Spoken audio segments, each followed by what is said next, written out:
മഞ്ഞുരുകുന്ന മകരസന്ധ്യയ്ക്ക് വിളക്കു കാണുവാൻ അയ്യനമരും സന്നിധാനത്തിൽ നെയ്യഭിഷേകത്തിനുത്സവമായി, ഇന്നു നെയ്യഭിഷേകത്തിനുത്സവമായി.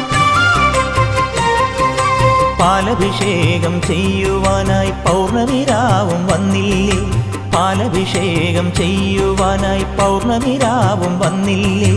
അയ്യനയ്യപ്പനെ തങ്കനിലാവിൽ അങ്കിയണിയിച്ചൊരുക്കിയില്ലേ. കൈകളിലെ വെള്ളിത്തിങ്കളിൽ താലം കർപ്പൂരം നീട്ടി നിന്നതില്ലേ. കാത്തുരക്ഷിക്കണം നീയെന്നും കന്നിമൂല ഗണപതിയെ, കാത്തുരക്ഷിക്കണം കനിവു കാട്ടണം പന്തളത്തിൻ തിരുമകനേ.